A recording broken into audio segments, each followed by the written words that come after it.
For years, fans of Gomer Pyle, U.S.M.C, saw nothing but laughter, charm, and perfect on-screen chemistry between Frank Sutton and Jim Nabors. Sutton's portrayal of the gruff but lovable CTT, Vince Carter opposite Nabors' wide-eyed, kind-hearted. Gomer Pyle became one of TV's most beloved comedic duos. But behind the scenes, it wasn't all sunshine and smiles. Decades after the cameras stopped rolling, stories started to surface, stories of creative clashes, emotional strain, and a very different vibe from what the public saw. And now, in rare and revealing interviews uncovered after his passing, Sutton's words finally give us the truth. Let's rewind to the early 1960s. Gomer Pyle, U.S.M.C, a spin-off of The Andy Griffith Show, was a runaway hit. Jim Nabors had already won hearts as the naive but good-natured Gomer, and Sutton, with his booming voice and military swagger, was cast as his sergeant, a man perpetually frustrated by Gomer's antics.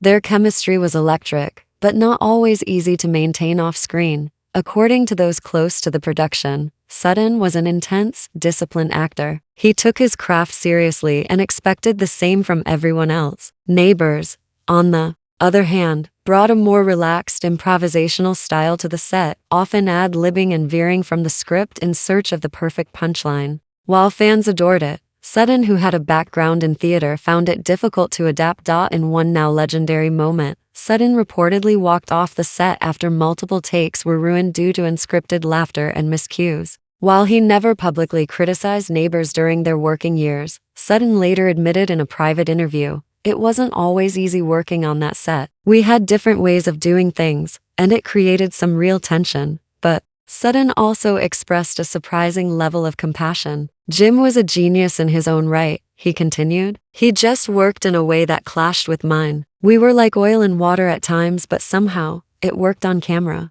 Crew members later confirmed that while there was undeniable friction, there was also mutual respect. Producer Aaron Rubin once described Sutton as the anchor of the show. He gave it weight, and even Nabors, in later interviews, called Sutton a powerhouse performer who made every scene sharper. Still, the tension took its toll. Sutton, who was known to rehearse obsessively, felt overshadowed by the spotlight constantly cast on Nabors. He reportedly hoped for more storylines that focused on CTT. Carter's perspective, more depth, more dimension. "I didn't want to just be the guy who yelled at Gomer every week," he once said. There was more to the sergeant than that. Yet despite the backstage friction, Sutton never let it show to the audience. His professionalism was legendary. Week after week, he delivered one of the most memorable performances in sitcom history, gruff yet oddly endearing, tough but never cruel. His chemistry with Nabors, complicated as it was in reality, translated into magic on screen, and perhaps